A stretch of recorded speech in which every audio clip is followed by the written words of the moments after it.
विद्युत आवेश chapter first.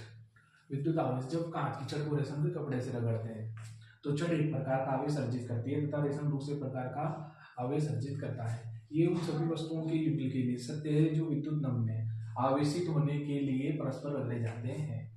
ठीक है, अब विद्युत नम में आवेशित। अब यदि विद्युत नम में कांच की छड़ को अन्य रेशम के संपर्क में लाते हैं जिससे उसे रगड़ा गया था तो वे अब एक दूसरे को आकर्षित नहीं करते। ये अब अन्य हल्की वस्तुओं को भी आकर्षित नहीं करते तथा प्रतिकर्षित भी नहीं करते। जैसा कि विद्युत नम में आवेशित होने पर कर रहे थे, वस्तुओं द्वारा अर्जित विजातीय आवेश एक दूसरे के प्रभाव को निष्फल करता है। आवेश दो प्रकार के होते हैं इस आधार पर, धनात्मक आवेश और ऋणात्मक आवेश। जब किसी वस्तु पर कोई आवेश होता है तो वह आवेश विद्युत नम में अथवा आवेशित आविष्ट कही जाती है।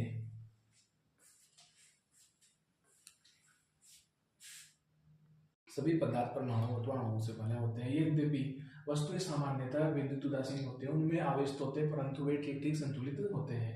अणुओं को संभालने वाला रासायनिक बल, ठोसों में परमाणुओं को एक साथ थामे रखने वाला बल, गोंद का सामंजस्य बल, पृष्ठ तनाव समृद्ध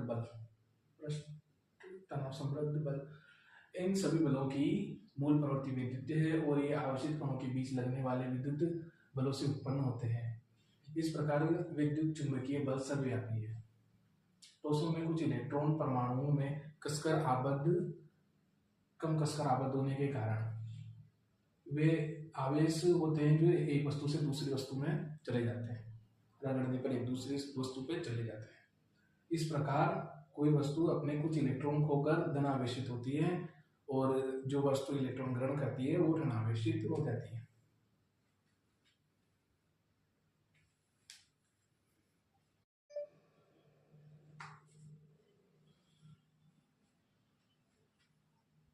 जो पदार्थ विद्युत को अपने में से होकर गुजरने देते हैं उन्हें चालक कहते हैं। इनमें चालन के लिए मुक्त इलेक्ट्रॉन होते हैं। जैसे धातुएं, मानव एवं जंतु शरीर विद्युत रोधी या अचालक वे होते हैं जिनमें से विद्युत गुजर नहीं पाता है या उनमें प्रतिरोध लगाया जाता है वस्तु द्वारा, उनमें मुक्त इलेक्ट्रॉन कम होते हैं। जैसे हो गया कांच, पोर्सलेन, प्लास्टिक, नायलॉन, लकड़ी। जब कुछ आवेश चालक पर स्थानांतरित होते हैं तो वो उस पृष्ठ पर पूरी तरह फैल जाते हैं और इसके विपरीत जब अपन विद्युत रोधी अचालक पर देते हैं तो वो उस पॉइंट पे रहते हैं और फैलते नहीं है, पृष्ठ पे नहीं फैलते, पॉइंट पे रहते हैं।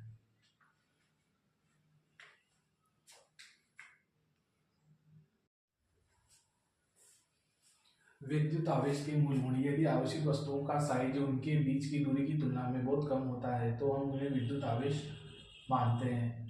दूरी की तुलना में कम, दूरी ज्यादा हो। आवेशों की योज्यता, यदि किसी निकाय में n आवेश Q1, Q2, Q3 displace Qn है तो निकाय का कुल आवेश Q1 plus Q2 plus Q3 plus Qn है। आवेशों का द्रव्यमान की बात ही परिमाण होता है, दिशा नहीं होती, यह अदिश राशि होती है। किसी निकाय में किसी यादृच्छिक मात्रक में मापे गए 5 आवेश +1 +2 -3 +4 और -5, तब उसी मात्रक में निकाय का कुल आवेश जोड़ देंगे, -1 आएगा। विद्युत आवेश संरक्षित है। जब दो वस्तुओं को परस्पर रगड़ते हैं तो एक वस्तु जितना आवेश प्राप्त करती है दूसरी वस्तु उतना आवेश खोती है।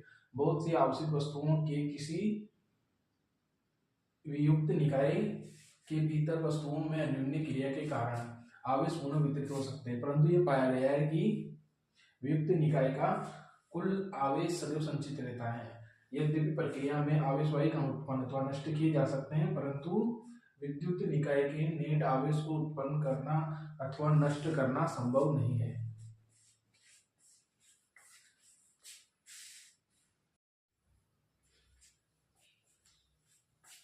विद्युत आवेश का क्वांटमीकरण, प्रायोगिक रूप से यह स्थापित किया गया है कि सभी आवेश परिमाण में आवेश की मूल इकाई E के पूर्णांकी गुणज है। इस प्रकार किसी वस्तु के आवेश Q को इस प्रकार दर्शाया जाता है, Q = NE। यहाँ n कोई धनात्मक अथवा ऋणात्मक पूर्णांक है। परिपाटी के अनुसार इलेक्ट्रॉन के आवेश को ऋणात्मक मानते हैं, इसीलिए किसी इलेक्ट्रॉन पर आवेश -e तथा प्रोटॉन पर आवेश +e द्वारा व्यक्त करते हैं।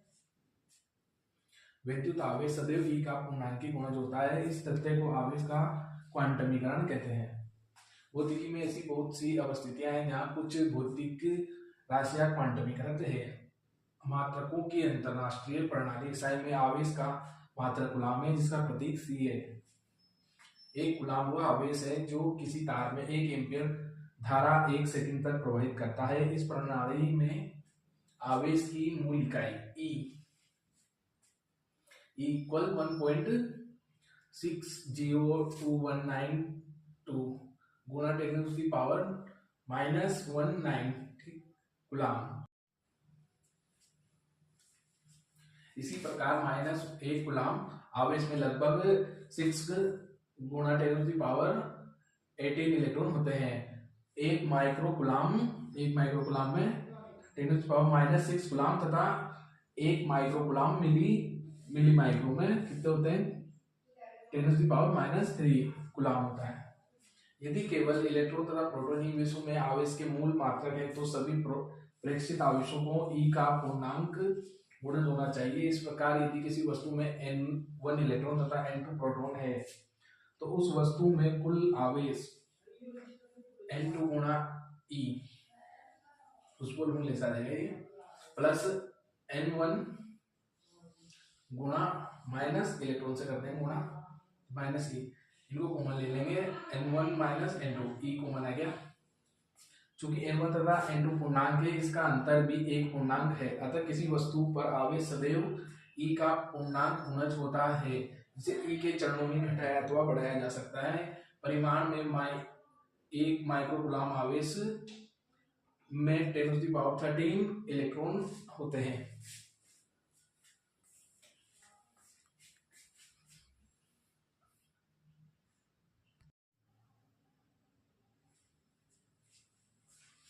यदि किसी पिंड से 1 सेकंड में 10⁹9 इलेक्ट्रॉन किसी अन्य पिंड में स्थानांतरित होते हैं तो एक कूलाम आवेश के स्थानांतरण में कितना समय लगेगा? पिंड द्वारा दिया जाने वाला आवेश Q इक्वल Ne, तो n 10⁻9 हो जाएगा और इलेक्ट्रॉन का आवेश 1.6।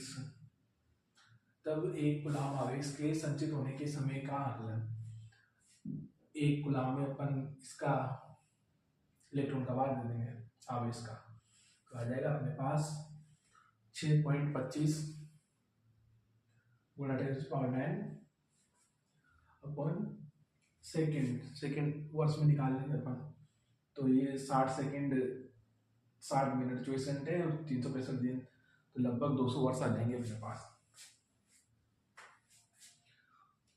ये इतना समय लगेगा 1 कूलाम आवेश को स्थानांतरित करना। 1 सेंटीमीटर भुजा के तांबे के वर्ग में लगभग 2.5 गुणा 10⁻24 इलेक्ट्रॉन होते हैं। 1 कप जल में कितने धन अथवा ऋणावेश होते हैं? मान लीजिए कि 1 कप जल का द्रव्यमान 250 ग्राम है। इस जल का अणु द्रव्यमान 18 ग्राम है। इस प्रकार एक मोल जल का द्रव्यमान 18 ग्राम है। 1 मोल मतलब ये हो गया अणु कितने अणु इसमें, ये हो गए 6.02 × 10⁻23 अणु। अतः 1 कप जल में अणुओं की संख्या देगी, इसमें अपन 250 में 18 भाग देंगे तो द्रव्य अणुओं की संख्या गुणा अणुओं की संख्या हो जाएगा।